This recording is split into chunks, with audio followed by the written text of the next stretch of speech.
মধ্যপ্রাচ্যের উত্তেজনা যখন তুঙ্গে তখনই এক নতুন বার্তা দিলেন মার্কিন প্রেসিডেন্ট ডোনাল্ড ট্রাম্প। তিনি জানান এই মুহূর্তে ইরানে মার্কিন স্থলসেনা পাঠানোর কোনো পরিকল্পনা নেই। তার মতে এমন পদক্ষেপ এখন সময়ের অপচয় হবে, তাই এই মুহূর্তে তিনি এমন কোনো চিন্তা করছেন না। মার্কিন সংবাদ মাধ্যম এনবিসি নিউজকে দেয়া এক সাক্ষাৎকারে এই মন্তব্য করেন ট্রাম্প। বৃহস্পতিবার টেলিফোনে দেয়া ওই সাক্ষাৎকারে ট্রাম্প বলেন, এটি সময়ের অপচয়। তারা সবকিছু হারিয়ে ফেলেছে।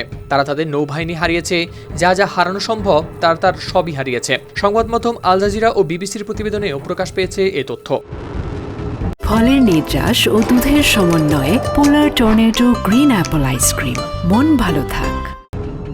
এর আগে ইরানের পররাষ্ট্রমন্ত্রী আব্বাস আরাকচি এনবিসিকে বলেছিলেন যে ইরান যুক্তরাষ্ট্র বা ইসরায়েলের স্থল অভিযান মোকাবিলা করতে প্রস্তুত। আরাকচির এই বক্তব্যকে অর্থহীন মন্তব্য বলেও অভিহিত করেন ট্রাম্প আরও জানান, তিনি ইরানের বর্তমান নেতৃত্ব কাঠামো পরিষ্কার বা আমূল পরিবর্তন করতে চান।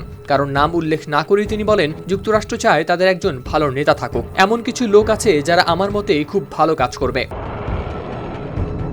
এর আগে ইরানের শীর্ষস্থানীয় কর্মকর্তা আলী লারিজানি জোর দিয়ে বলেছিলেন, তার দেশ যুক্তরাষ্ট্রের সম্ভাব্য যে কোনো আক্রমণ মোকাবিলায় পুরোপুরি প্রস্তুত। তিনি অঙ্গীকার করেছেন, মার্কিন সেনারা ইরানে প্রবেশ করলে তাদের বন্দী করা হবে এবং হত্যা করা হবে।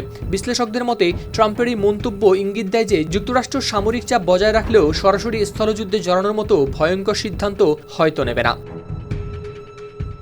হাওলাদার শামীম, RTV।